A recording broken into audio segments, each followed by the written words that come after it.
Sœur Micheline Kenda Esunewele, sœur de la Sainte Famille de Bordeaux. Ma sœur, on vous a connue comme maîtresse des novices il y a quelques années à Idiofa.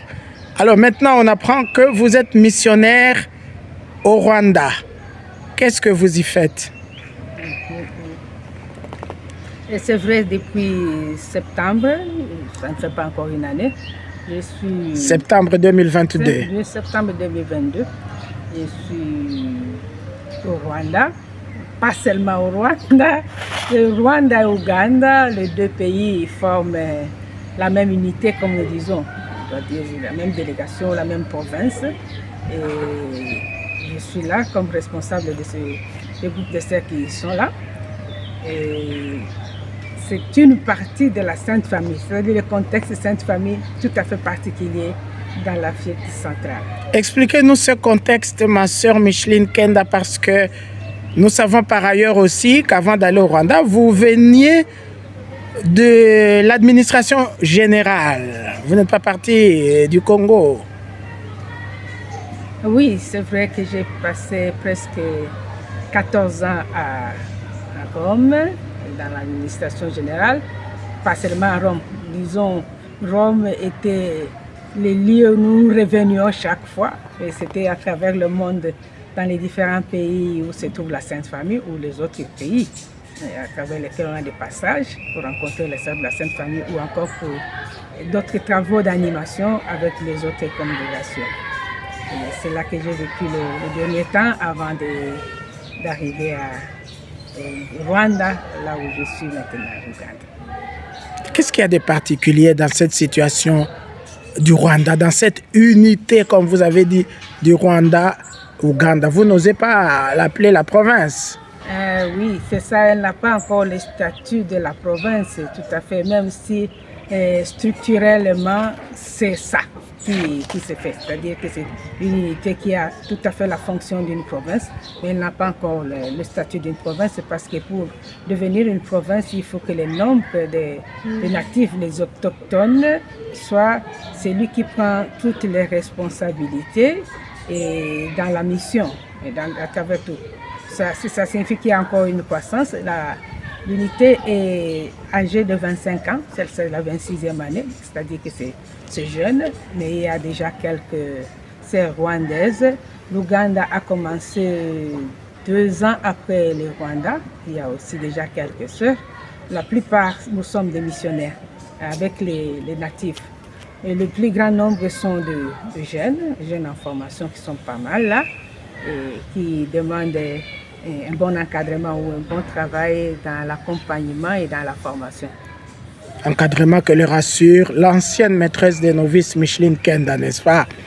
Alors, où d'autres êtes-vous en Afrique, comme sœur de la Sainte Famille de Bordeaux? Au fait, nous avons commencé en Afrique il y a 160 ans, plus les premières communautés dans l'Afrique, c'était au Lesotho, déjà, le premier groupe. Et puis, 2 ans après, c'était l'Afrique du Sud, qui ont plus de 160 ans de présence déjà au Congo. Après l'Afrique du Sud, c'était le Congo, qui a 75 ans.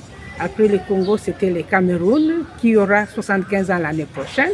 Après le Cameroun, le Tchad, qui a 53, 54 ans, plus de 50 ans d'existence. À un moment donné, nous avons été au Botswana à 2 reprises. On a commencé. On a fini la mission, on est reparti et on a fini de nouveau la mission au Botswana. Dans l'histoire aussi, la toute première présence, toute première, presque au temps du fondateur, c'était en Algérie, parce que c'était les sœurs espagnoles qui rendaient ces services-là et sont partis pour un moment et sont repartis. Au Togo aussi, nous avons fait un aller, vécu à un moment donné, les sœurs belges ont travaillé et puis elles sont reparties. Ce sont des présences qui ont commencé et puis fini. Et maintenant, en plus de ça, il y a le Rwanda, qui après donc il y a 26 ans, comme j'ai dit, le Rwanda. L'Ouganda, il y a 24 ans de présence. Et puis le Malawi, qui est une province, une partie qui est liée avec la province du Sri Lanka, Malawi. le Burkina Faso qui fait partie de la province du Congo et qui sont là présentes depuis 2000, les sœurs sont là présentes depuis 2018. 160 ans au Lesotho, en Afrique du Sud, avez-vous dit, et vous avez parlé de l'Algérie du temps du fondateur. C'est que c'est une vieille congrégation. Je m'excuse de dire vieille. Pourquoi pas l'Église catholique est vieille, le christianisme est vieux lui aussi. C'est qui ce fondateur? Le fondateur, c'est Pierre Bienvenu Noailles, un Français d'origine bordelaise. C'est pourquoi nous sommes appelés les Sœurs de la Sainte Famille de Bordeaux, pour préciser et faire la différence avec les autres Saintes Familles. Et c'est fondateur. Ici à Kinshasa, nous connaissons Sainte Famille d'Elmet, Sainte Famille de Bergame, notamment de Sainte Famille de Kisangani, voilà la congrégation de notre bienheureuse Marie-Clémentine Anuarité, voilà, Djama Takati, faut que ça s'appelait, je crois, à ce moment-là. Oui. Et donc vous êtes la Sainte Famille de Bordeaux et votre fondateur, un Bordelais. Oui, c'est ça.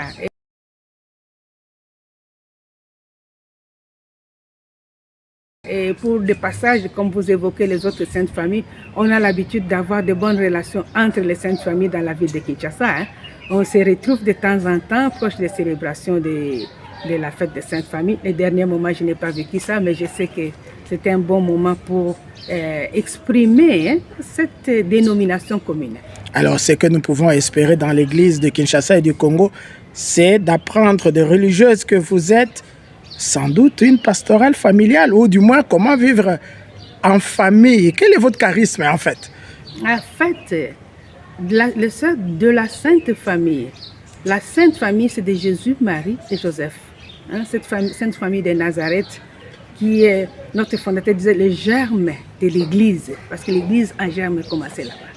Alors, l'esprit qui y règne, c'est l'esprit de famille, l'esprit de communion, l'esprit de fraternité, l'amour tendre qui réunit les personnes. Et ce reflet de cet esprit-là s'est fait vivre dans les premières communautés chrétiennes. C'est pourquoi les premières communautés chrétiennes sont aussi pour nous l'exemple à suivre. Parce que Jésus met autour de lui quelques personnes et ce qui les rassemble, c'est l'amour profond qui les unit. Et ça devient notre exemple. Au fait, ce qui nous pousse ou ce qui nous fait vivre, ou ce que nous devions communiquer, que nous avons reçu, c'est cet esprit de famille. L'esprit de famille, l'esprit de communion, l'esprit d'union. Et Jésus, quand il prie avant de mourir, son souci, c'est de voir que tous soient un. Le souci de communion et d'amour universel. Il le demande à ses disciples et aussi pour tout le monde entier. Et cette unité qui est le souci que nous portons fait partie du travail que nous avons à faire par notre présence et par notre faire. Alors, votre fondateur Bienvenu Noailles, comme vous avez dit, vous aura donc légué cet esprit dont le monde a besoin aujourd'hui, mais pas seulement l'Afrique. Où est-ce que vous êtes encore, à part la France et l'Afrique, vous êtes ailleurs dans le monde? Oui, dans le continent européen. Évidemment, nous avons commencé en France en 1820, on est déjà bicentenaire. Et puis, une présence en Belgique, et en Espagne, il y a eu un bon nombre de sœurs espagnoles. La Pologne, l'Irlande, l'Angleterre, l'Écosse, les pays de Galles, c'est le Royaume-Uni. Et puis nous avons eu aussi des sœurs en Allemagne, maintenant ils ne sont plus. Mais je pense que j'ai fait en Italie évidemment. L'Italie aussi fait partie, donc il y a une présence de la Sainte Famille en Italie aussi. Ça, c'est le continent européen. Il y a un grand nombre de sœurs de la Sainte Famille en Asie, et les plus jeunes, et notamment au Sri Lanka. Et les premières religieuses qui ont été dans ces pays-là, c'était la Sainte Famille au nord, il y a plus de 160 ans, au Sri Lanka par exemple. Il y a 2 provinces qui sont là-bas, et que nous avons là. Il y a les sœurs au Pakistan, il y a les sœurs philippines et les indiennes, et toutes elles font la formation ensemble pour justement faire interactions entre les différentes cultures. Et il y a des Asiatiques qui sont venus comme missionnaires au Congo. Il y a des Asiatiques qui sont venus comme missionnaires au Congo. Oui, plusieurs du Sri Lanka sont venus en général. Les plus grandes nombres, c'était des Sri Lankaises. On a retrouvé les Indiennes aussi en Ouganda, par exemple. Les Pakistanaises sont arrivées aussi au Cameroun. Et donc, c'est une diversité. Et il y a aussi des sœurs en Amérique, dans les continents américains, surtout au Canada, qu'on a commencé là-bas. Le Brésil aussi est vieux. Il y a les Pérou, le Paraguay, l'Argentine. Cette partie aussi, il y a le sœur de la Sainte-Famille. Sœur Micheline Kenda, vous avez cité la Belgique et vous avez dit tout à l'heure, ça fait 75 ans que cette congrégation est présente en République démocratique du Congo.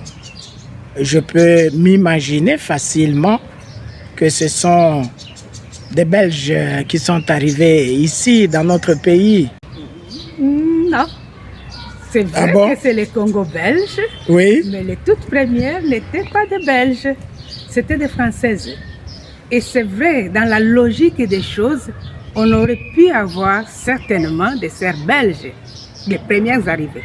Mais les premières qui sont arrivées ici étaient prévues pour le Cameroun, parce qu'il y a aussi un mouvement là, que les sœurs qui étaient prévues pour aller au Cameroun sont venues d'abord au Congo. Ce qui fait que c'était 4 Françaises plutôt. Les Belges les suivront après et les autres nationalités. Et le Congo, c'est une unité ou une province qui a au début reçu une grande diversité de missionnaires de plusieurs nationalités. Il y a eu des Canadiennes, il y a eu des Irlandaises, il y a eu des Espagnols, pas mal, Basuto, Sri Lanka, Italie. Pas d'italienne, pas de polonaise si vous y êtes. Si, des italiennes, oui. Les polonaises, nous n'en avons pas eu ici. En tout cas, nous sommes arrivés, quand je suis entrée, moi, il y en avait 9 nationalités, de plusieurs différentes nationalités. Quand vous entrez, depuis combien de temps êtes-vous sœur? Moi, je suis religieuse depuis 35 ans déjà, de vie religieuse. Et quand je suis entrée, il y avait encore 2 ans de noviciat et le temps de pré-noviciat, peut-être plus ou moins 40 ans que je suis en contact avec les sœurs. Alors, voilà, 75 ans, 75 ans que les sœurs de la Sainte Famille de Bordeaux sont dans notre pays. Vous êtes venus du Rwanda, vous qui êtes missionnaire au Rwanda et en Ouganda, vous qui êtes missionnaire là. Donc, vous vous trouvez ici à Kinshasa où nous sommes maintenant parce que vous êtes venus célébrer les 75 ans de la présence des sœurs de la Sainte Famille de Bordeaux au Congo. C'était la grande fête, hein? Comment ça s'est passé? C'était où? Oui, c'était à Idiofa que nous avons clôturé.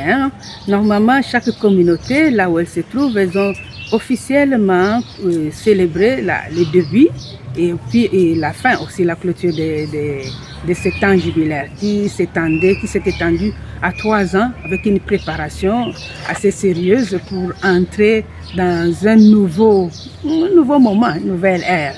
Et alors, la finale, c'était à Idiofa, là où, dans le diocèse dans lequel nous avons commencé, le début en 1948. Et c'est dans la cathédrale qu'il y a une belle messe avec les associés de la Sainte Famille, parce que nous sommes une famille à plusieurs vocations. Quelques-uns se sont engagés ce jour-là et c'était une célébration de famille. Alors je me trouvais justement là avec joie de pouvoir célébrer avec les sœurs en étant ici dans le pays. Merci. Donc ça c'est la clôture. Toute l'année vous avez célébré, vous avez dit dans différentes communautés et là c'était le bouquet, on peut ainsi dire, qui a dit la messe. Oui, Monseigneur José Moko a présidé l'Eucharistie, entouré de plusieurs prêtres. Et de toutes les religieuses de la Sainte Famille. Les religieuses de la Sainte Famille, un bon nombre. Et puis il y avait Joaquina, une ancienne missionnaire du Congo qui a été missionnaire au Rwanda et qui est pour le moment au Cameroun, qui est venue aussi pour animer une retraite et puis célébrer avec nous. C'était une représentation des missionnaires réels qu'on pouvait voir là-bas. Et vous vous êtes dit, oui, le Congo, c'est une nouvelle ère qui commence. Je disais que le Congo, c'est une nouvelle ère qui commence. Parce que vous voyez, 75 ans sont passés et nous entrons. Nous n'avons pas seulement célébré pour finir, célébré pour entrer dans le centenaire. c'est le quatrième quart du siècle dans lequel nous sommes entrés ensemble. Et c'était fait de manière réfléchie et belle. Hein. Je n'étais pas sur place les 3 dernières années. La province du Congo a préparé toute une étape, un processus de relecture du passé et pour pouvoir célébrer ce qui se passe aujourd'hui et entrer dans une nouvelle ère, dans ce quatrième quart comme je l'appelle. Donc c'est un moment qui est tout à fait nouveau et nous y sommes entrés avec beaucoup de joie. Sœur Micheline Kenda, vous avez été à Idiofa et effectivement, ce dont vous venez de nous parler, en fait, vous avez brossé rapidement ces passages historiques des 75 ans. Et à Idiofa, vous avez présenté ce livre que vous tenez entre vos mains et que vous venez donc de consacrer à ces jubilés. Vous montrez le livre pour qu'on le voit bien, qu'on en voit bien le titre. Voilà. 75e heure, chantez au Seigneur un chant nouveau.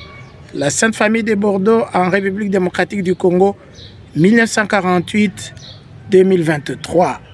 Vous racontez toute l'histoire, je suppose. En fait, la 75e heure, comme c'est intitulé, c'est le moment favorable pour nous, vraiment pour moi. En entrant dans ce temps nouveau,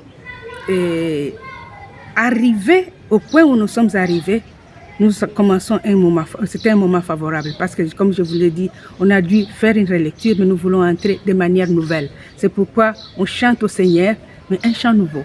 Chanter au Seigneur parce que c'est beau, parce que tout au long des 75 ans, Dieu nous a accompagnés. Et on voit que nous sommes les fruits de ce temps qui passait. Et aujourd'hui, quand nous chantons, c'est un chant nouveau. On ne peut pas continuer la même chanson. Ici, il y a tout le Congo avec différents visages des personnes qui sont passées chez nous et qui constituent comme, nous disons, une chaîne. Et quand on arrive maintenant aujourd'hui, comme le flambeau, c'est entre nos mains, nous devons assurer une continuité de cette vie, de ce que les autres nous ont légué. Ce livre, comme je vous l'ai dit là, qui nous inspire et qui nous invite à chanter au Seigneur un chant nouveau, parle de l'histoire même du Congo, brièvement, d'une certaine manière.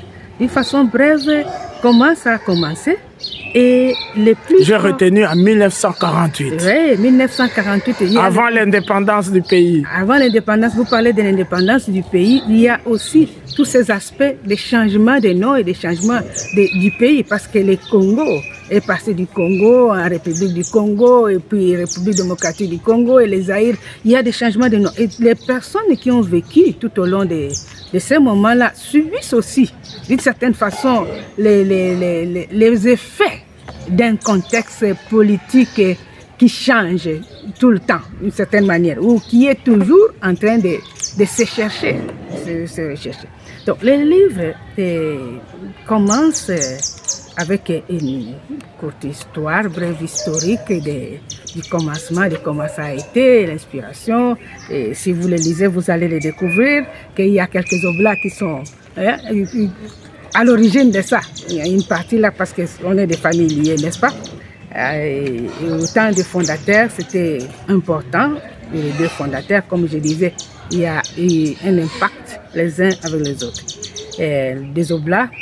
Les missionnaires oblats de Marie Immaculée et les sœurs de la Sainte Famille de Bordeaux, vous êtes alliés, c'est ça vous dites? Nous sommes alliés parce qu'il y a eu un lien d'affiliation dès le départ et on le voit très bien dans la mission, comment cette proximité avec le peuple a été réfléchie et le travail a été fait ensemble. Ça, c'est une des choses qui restait très fort par rapport à l'héritage que nous avons reçu. La proximité avec les gens, les soucis des gens, le souci de vouloir élever les gens pour entrer en profondeur dans la foi et que la foi se reflète dans la vie et que les gens se développent.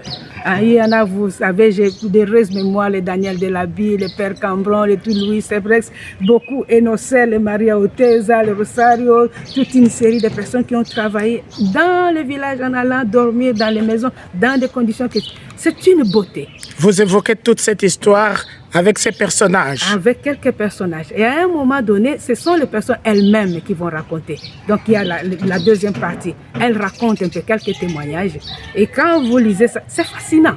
Fascinant dans le sens que vous dites, mais qu'est-ce qui a retenu ces femmes pour qu'elles restent autant d'années? Quelques-unes ont passé 50 ans, 45, plusieurs années, avec beaucoup de joie. Et quand on les disait, vous ne devez plus revenir, ça leur faisait de la peine parce qu'elles auraient aimé passer toute leur vie avec nous au Congo. Ça, c'est une beauté. Ça, c'est la deuxième partie qui se trouve ici. Donc, elle raconte. Et quand nous entrons en contact avec elle, on se demande, mais qu'est-ce qui a fait ça? Qu'est-ce qui les a retenus? Qu'est-ce qui les faisait animer? Qu'est-ce qui les stimulait continuellement? C'est le charisme. C'est comme ça que la troisième partie touche le charisme même. Et puis, retour au fondateur. Retour au fondateur. On regarde là qu'il y a quelque chose de très fort. Et quand on suit la vie du fondateur lui-même, c'est passionnant. Hein? C'est vraiment passionnant pour voir comment... Rappelez son nom, s'il vous plaît. Pierre Bienvenu Noailles, le vénérable Pierre Bienvenu Noailles. Il est vénérable. Il est vénérable, oui. C'est-à-dire dans l'église, l'étape avant de devenir bienheureux, si tout marche bien. Ok, d'état, c'est ça. Bon, je disais que c'est ce charisme que cet homme, prêtre de Bordeaux, portait très profondément, de manière passionnante.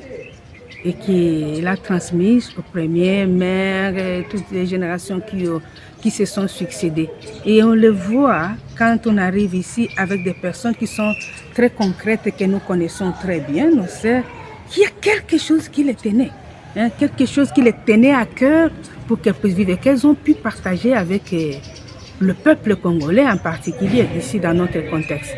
Et dans les autres endroits du monde aussi. On sait que nous avons l'habitude d'être dans les parties du monde qui sont les plus difficiles et dans les plus grands recoins pour pouvoir partager la foi et cet esprit de famille avec les gens.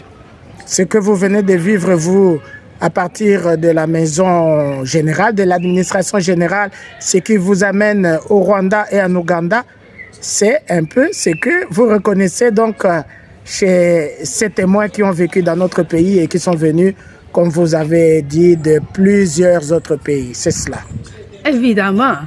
C'est vrai que les aînés, ça vous donne une force quelque part. À chaque fois qu'il y a quelqu'un qui fêtait son jubilé, je me posais la question, mais qu'est-ce qu'il a vraiment retenu?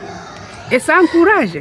Et je me suis dit, mais regarde, ils sont venus de très loin et sont arrivés à vivre avec nous dans des conditions que nous avons. Et ils ont trouvé leur joie à l'intérieur. Et ils nous ont donné la joie. Et pourquoi pas moi? Le désir missionnaire, je l'ai toujours eu au fond de mon cœur. J'avais même écrit pour demander la mission. Et quand je devrais partir, la réponse c'était que je devais devenir maîtresse de novices. Bon, comme ça, je l'ai vécu en étant au Congo. Vous y êtes enfin, oui. Et puis, quand je suis partie du Congo pour Rome et pour les autres pays, c'est la mission qui nous anime. Et la présence missionnaire, c'est quelque chose de tout à fait spécial, je pense, pour l'Église. Hein? Parce que là, nous communiquons cette communion, cette unité dans la diversité qui a été très, très, très chère à notre fondateur. Et quand je suis au Rwanda, encore en Ouganda, je me sens la même chose que comme les autres missionnaires envoyés pour être témoins de l'amour du Christ, de cette communion et de cet esprit de famille. Allez, nous sommes toujours en train de parler de votre livre Sœur Micheline Kenda, mais vous venez de nous dire que ce que vous retracez dans le livre, c'est le charisme de Pierre Bienvenu Noailles, mais c'est le charisme missionnaire que vous êtes en train de vivre. Et parce que vous avez parlé du Rwanda et de l'Ouganda, vous êtes en train donc de nous dire que vous, Congolaises, en 2023, vous vivez au Rwanda la mission de Jésus-Christ par le charisme de Pierre Bienvenu Noailles, alors que vous le savez bien, en tout cas quand vous vivez au Congo, je ne sais pas comment ça se vit au Rwanda, vous le savez bien que c'est peut-être un problème de vivre en communion entre le Rwanda et la République démocratique du Congo. Vous le savez, n'est-ce pas, ma sœur? Il y a un grand défi, je peux dire, un challenge quand on est en conflit et qu'on est envoyé justement dans les lieux de conflit. pourrais dire non, non, non, non, je n'irai pas. Mais c'est justement, je pense que c'est l'espace de grâce. Pour moi, c'est pas, on dirait pas qu'il n'y a pas de danger. Peut-être qu'il y a des dangers. Mais la mission, la première chose est de dire, quand on est appelé à unir, à être artisan de communion, à être celle qui renforce la fraternité, c'est mieux de le dire là où on est proche que de le dire de loin. Hein? Donc ça devient une opportunité pour que ce charisme de communion puisse être renforcé. Et vous savez, parmi les premiers missionnaires, les premiers groupes de personnes qui sont allés au Rwanda, il y avait 2 Congolaises. 2 Congolaises étaient parmi les missionnaires. Et toutes jeunes, elles sont parties. Moi, c'est là aussi ce qui m'a donné la force. Elles étaient heureuses. En quelle année vous pouvez les citer, ma sœur? Oui, c'était en 1997. Après la guerre de 1994, on a été invités là. Et quand nous avons été invités, la Sainte Famille s'était dit aussi, vous avez un charisme de communion. En 97, c'était aussi après la guerre au Congo. Oui, oui. Et avant une autre guerre venue du Rwanda. Ah oui, c'est ça. Il y a des Congolaises, filles de Pierre Bienvenu Noailles qui sont allées au Rwanda. Ah oui, donc nous sommes là, nous sommes témoins de communion. Là où la communion est fragilisée, nous avons un message à donner, pas en parlant, pas notre présence. Dans la communauté, c'est une Rwandaise et c'est une Congolaise, on voit, sans parole, on dit, mais qu'est-ce qui se passe là-bas? Peut-être qu'on va dire qu'on est un peu folle et que c'est dangereux. Ben, ça fait partie de la mission. Et Christ nous envoie. Et il veut que nous puissions travailler à cette unité-là. Moi, je prie beaucoup. Et je sais que c'est possible. C'est possible parce que nous sommes frères et nous sommes sœurs. De la Sainte Famille. La famille humaine. Oui. Alors, sœur Micheline Kenda, vous abordez cela aussi dans votre livre. Vous en étiez à la partie qui parle du témoignage. Ah oui. C'est la fin du livre? La deuxième partie qui parle du témoignage, ça c'est la deuxième partie. Le livre est constitué de 5 parties. La deuxième partie, ce sont les témoignages des missionnaires qui ont vécu. La troisième partie, c'est ça que j'évoquais, justement les charismes. C'est qui fait que ces femmes restent là. C'est qui nous anime au fait que nous restons là, que nous quittons nos familles. Nous ne faisons pas autre chose que vouloir suivre ces charismes. Les charismes, c'est comme un feu. Et ça, je le dis d'une certaine manière. Ça brûle de l'intérieur et ça vous anime et ça vous pousse pour aller de l'avant. Et aller de l'avant dans le souci de pouvoir construire cette fraternité universelle. Ça, c'était la troisième partie. La quatrième partie, j'évoque justement les défis. Les défis dans ce monde aujourd'hui, en tant que Congolaise, parce que l'espace de mon livre est rétréci au Congo, autrement ça devrait être trop large. Et il est là, il est retenu là, la particularité du Congo. Dans le Congo, quand on arrive là, quels sont les défis? Il y en a beaucoup. J'en ai relevé juste quelques-uns. Par exemple, nous avons les défis, les contextes paradoxaux actuels de la RD Congo. Pour moi, c'est un paradoxe. Donc, quand on vit dans un monde paradoxal, on sait qu'on a des richesses et on est les plus pauvres dans le monde. Et puis, il y a les guerres, on est appelé à vivre dans la paix. On a le fond, on a toutes les beautés qu'il y a. C'est un monde de contrastes, de paradoxes. Alors, ma sœur, au Congo, il y a un défi qui répondrait aussi à votre charisme. Je voudrais savoir si vous l'abordez, le tribalisme. On en parle tellement. Oui, c'est vrai que je n'ai pas parlé du tribalisme comme tel. C'est un mot que j'ai évoqué pour dire qu'il n'y aurait pas de place pour le tribalisme dans un monde où on est appelé à devenir frères et sœurs dès le départ. Celui-là, c'était je l'ai évoqué, ça vient dans la 5e partie, que je n'ai pas parlé encore, quand on parle que nous avons perdu la perte de valeurs culturelles africaines. Ça fait partie des défis. Parce que culturellement, en tant qu'Africains, nous sommes des frères et sœurs. Et tout le monde sait très bien. Voilà. Nous valorisons la fraternité, nous avons des familles élargies et tout ça. Et quand on arrive à un moment donné, on sent on a oublié. C'est là qu'il y a quelque chose où nous devons aller au retour pour retrouver notre source. Donc là, on est appelé à entrer justement pour travailler sur ce qui est fondamental pour nous. Et nous voilà à la 4e partie. Oui, ça c'est la 4e partie que je suis en train de parler des défis. Un des défis que j'ai noté, c'est les défis environnementaux. Et tout en étant à Kinshasa, un des défis que je disais, c'est la pollution. La pollution, c'est sale.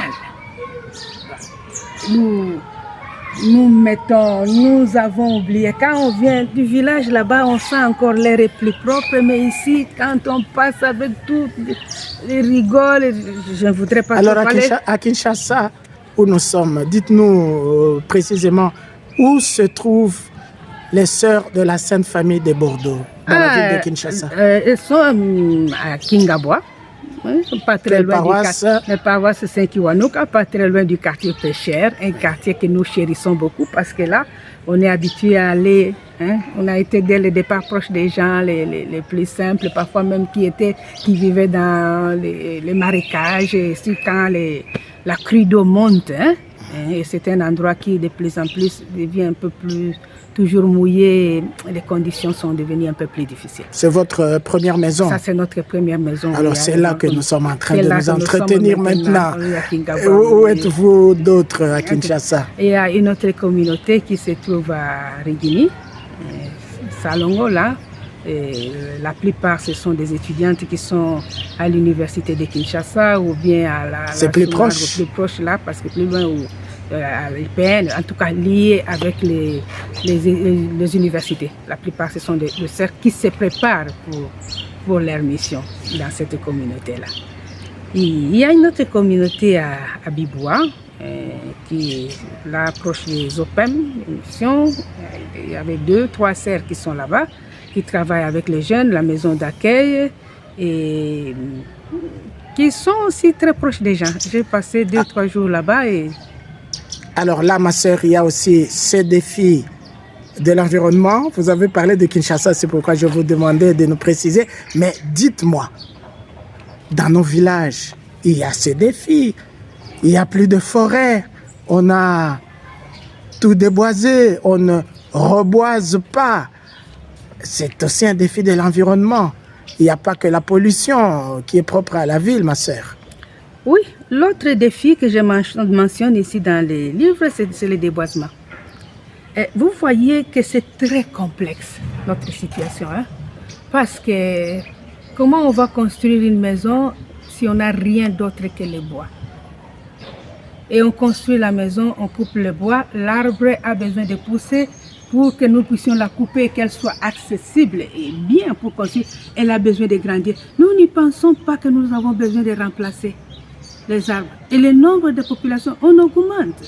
Donc on doit changer. Il faut faire quelque chose d'autre. Nous devrions, par exemple, chercher de ne plus continuer à couper les arbres et trouver les autres alternatives.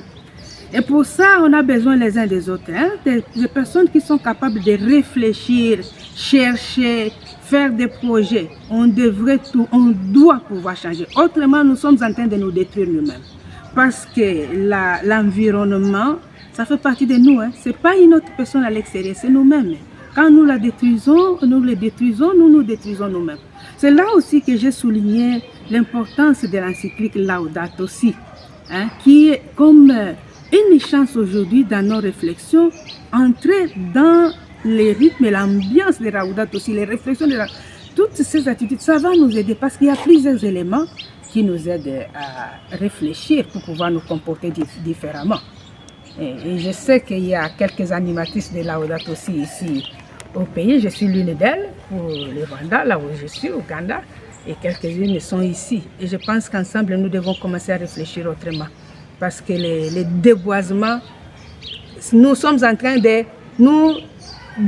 couper notre propre maison, donc de rester sans toit.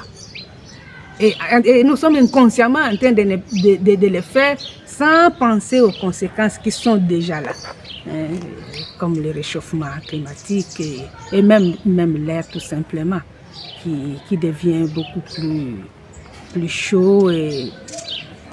Ah oui, on ne sait plus faire la différence entre la saison sèche et la saison des pluies. Oui. Mais la saleté au village, elle est, non, c'est Moindre.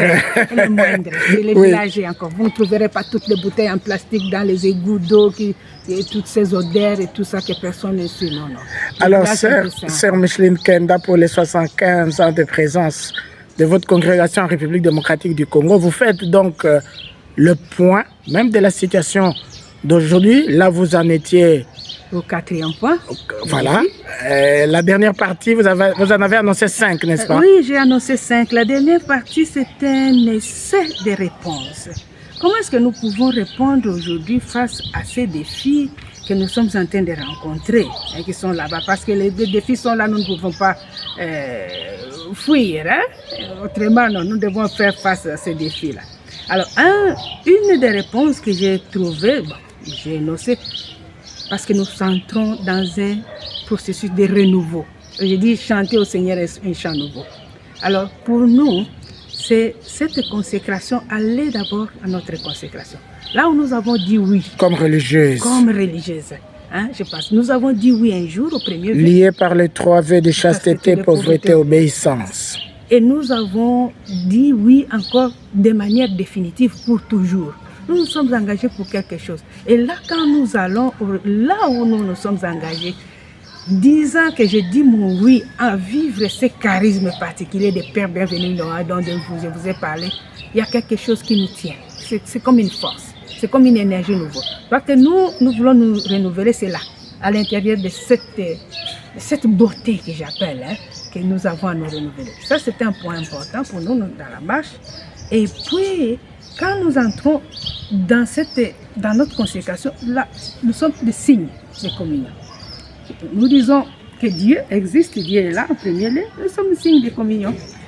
Nous sommes justement comment se dit, les artisans, ces petits gestes, ces petites gouttes d'eau là qui peuvent, même si c'est insignifiant, mais qui ont une présence qui peut faire quelque chose dans la société, là où nous sommes appelés à vivre.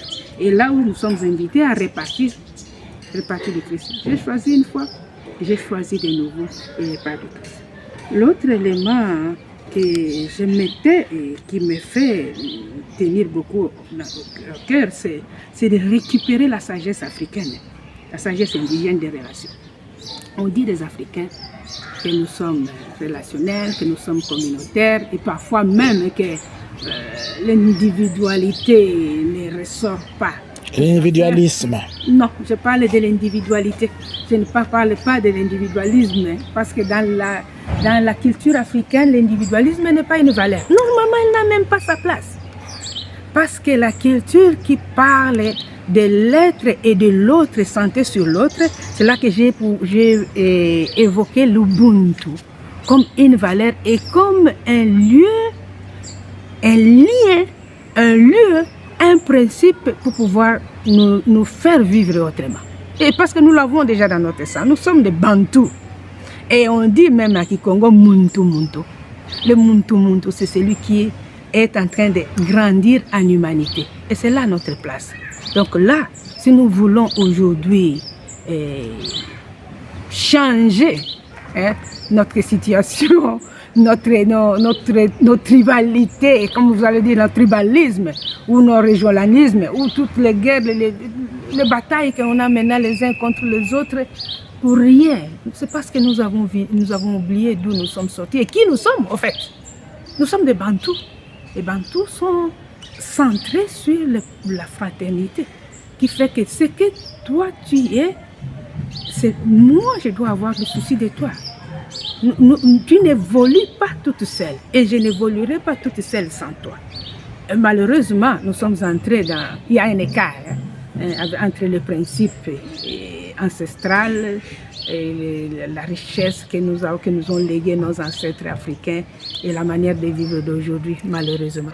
Sœur Micheline Kenda, ce livre, paru en 2023 aux éditions Baobab à Kinshasa, sur la 75e heure, nous parle donc aussi bien de votre charisme des sœurs de la Sainte Famille de Bordeaux que de l'Afrique. Vous plaidez pour une Afrique qui se reconnaisse dans ses racines de solidarité, comme on dirait, de communion, de sainte famille. Je fais les liens abusifs peut-être? Non, hein? Non, c'est tout à fait vrai que vous pouvez les lier. Oui. Parce que vous savez, on est appelé en tant que sainte famille à créer la fraternité, à créer l'esprit de famille, à créer la communion, être artisan de communion. L'esprit d'Ubuntu, qui est la source africaine de la fraternité, des relations interpersonnelles, nous invite justement à la fraternité, à vivre la communion. Parce que l'Ubuntu, c'est vivre dans la concorde, dans la paix. Il n'y a pas de place pour la violence ou l'individualisme ou le tribalisme, non. Ça vient justement comme dire que ce charisme, c'est fait pour nous. Ça renforce. Donc la culture est renforcée par le charisme renforce la culture d'une certaine manière. Alors là, vous comprenez aussi que là où il y a les divisions, nous nous sentons encore plus appelés. Et quand la fraternité est fragilisée, les relations interpersonnelles entre les pays sont fragilisées, c'est là où nous devons être, quelles que soient les conditions. Alors j'ai dit tout à l'heure que le monde, l'Afrique, le Congo avaient besoin d'un charisme comme le vôtre, celui de la Sainte Famille de Bordeaux, mais nous parlions à ce moment-là aussi des autres saintes familles. Oui. Et l'esprit de famille, l'esprit de l'unité, former un. Oui, c'est ça. Merci ma sœur. Bonne fête à vous et à votre congrégation. Dernière question. Vous êtes arrivé en 1948 dans le diocèse d'Idiofa actuel. Vous êtes au Burkina Faso, vous êtes à Kinshasa. Où d'autres êtes-vous et où pourrez-vous aller demain en République démocratique du Congo? Nous sommes aussi dans les diocèses de Boma. Ce sont là les diocèses de Kikwit, diocèse de Boma, diocèse de Kikwit. Où pourrions-nous... je ne suis pas celle... Il y a des jeunes qui vous suivent maintenant et qui auraient envie de vous rejoindre, ma sœur. Ben oui. Mais soyez-en sûrs. Ça, c'est sûr que la place de la Sainte Famille, c'est une famille internationale, universelle. Chaque personne a sa place. Une chose que j'ai oublié de vous dire, que chaque vocation de l'Église a sa place aussi dans la Sainte Famille. Parce que nous ne sommes pas que des religieuses. Hein, et il y a les associés laïcs dont j'ai évoqué ici un morceau important, parce que je dis les premiers témoins, les premiers qui ont vécu les charismes de Sainte Famille dans la terre congolaise, c'était des associés laïcs. Et c'était quelque chose de très beau, parce que en tant que parents et dans la famille, c'est le lieu où la vocation, où tout se prépare dans la famille. Et c'est une pastorale en même temps pour nous, une expérience de vie. Ce n'est pas que nous travaillons avec, mais c'est à vivre. Et un charisme qui est vécu, une mission qui est vie, un apostolat qui est l'expérience de vie. Et alors, les associés laïcs au Congo, la plupart ce sont des couples. Donc, les témoignages... Au moins, eux peuvent vivre la famille de façon bien plus visible encore. C'est ça. Vous savez que tout commence par la famille. Et quand il y a un bon esprit familial, on peut faire grandir les enfants dans un esprit chrétien. Et ils travaillent par leur présence, là où ils sont. Souvent, ce sont des conseillers conjugaux de manière informelle, parce que leur vie inspire les autres et ils soutiennent les autres. Et ils savent, c'est comme à Nazareth. Nazareth, c'est simple, c'est caché, mais c'est fort. Et c'est ce témoignage d'amour qu'ils ont entre eux qui reflète et qui rayonne autour. Donc ici, il y a aussi un bon morceau qui concerne les associés laïcs, avec beaucoup de reconnaissance pour les personnes qui ont précédé, qui se sont transmises de génération en génération.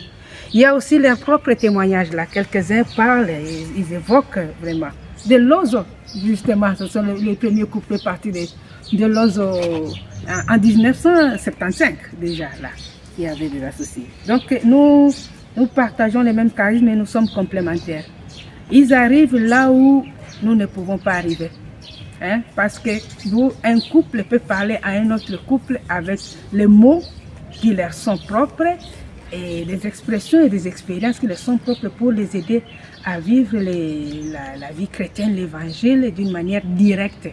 Et c'est comme ça que nous sommes complémentaires. Il y a des autres vocations aussi. Il y a les séculières de la Sainte Famille. Quelques-unes nous en avons au Congo. Il y a les prêtres associés aussi, on les retrouve dans le monde. Ici aussi, il y a un prêtre associé engagé au Congo. Il y a des contemplatifs qui se trouvent dans les autres continents, en Asie par exemple. Allez, sœur Micheline Kenda, vous êtes en Ouganda et au Rwanda, supérieure, formatrice parce que c'est ce que vous aurez été depuis que vous avez assumé la charge de maîtresse des novices au Congo. Nous vous souhaitons de former aussi des jeunes ougandaises et rwandaises pour venir un jour comme missionnaires dans ce pays pour montrer aussi de façon concrète qu'en Jésus-Christ, nous sommes des frères et des sœurs, quelles que soient nos appartenances ethniques, nationales aussi. Il y a 2 noviciats en Afrique, un noviciat francophone et un noviciat anglophone, même si le noviciat anglophone pour le moment est en train de fonctionner en français. Et dans la partie où je me trouve, c'est-à-dire Rwanda-Ouganda, accueille les novices qui devraient être dans la langue anglophone. Mais maintenant, tout le monde peut passer par là. Et nous avons la maîtresse des novices qui est congolaise. Je veux parler juste de cette diversité culturelle et internationalité qui caractérise aussi le noviciat, et dès le départ, déjà au début de la formation et au pré-noviciat aussi. Vous pouvez dire son nom? Oui, c'est Pauline Manzueto. Pauline Manzueto a été au conseil ici et pour le moment, c'est elle qui est maîtresse des novices. Et jusque-là, elle avait 18 novices qui venaient juste 5 venaient de faire le premier vœu. 18. Elle en avait 18. Maintenant, elles sont restées 11. Et il y a les pré-novices et puis il y a les aspirantes. Elles sont de diverses nationalités. On en trouve les Ougandaises, les Rwandaises et les Congolaises. Et maintenant, nous allons avoir au commencement de l'année prochaine aussi celles de Lesotho qui feront partie du même noviciat. Un groupe très international et nous rêvons peut-être dans l'avenir qu'on pourra avoir un seul noviciat africain. Avec des Congolaises maintenant au Rwanda et vous avez un noviciat au Congo. Nous avons un noviciat au Congo dans lequel se trouvent normalement celles qui viennent de Tchad à Idiofa, oui, qui reçoivent les Tchadiens, les Camerounaises, celles de langue française, en principe qui se trouvent de l'autre côté.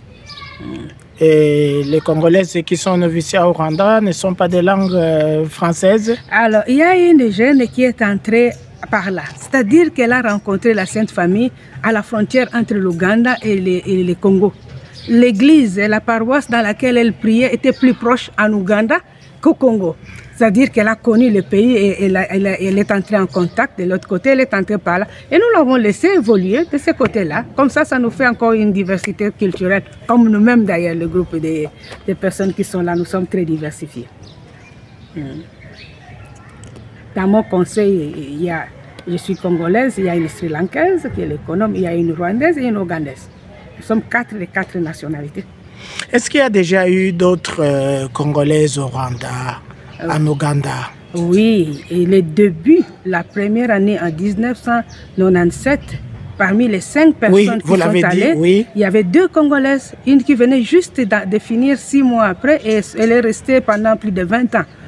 Missionnaire au Rwanda. Oui. Si. Et la puis deuxième? Après, la deuxième qui est restée après, elle est partie, quelques années après. Il y a eu d'autres qui ont suivi. Il y a la maîtresse des novices que je viens d'évoquer.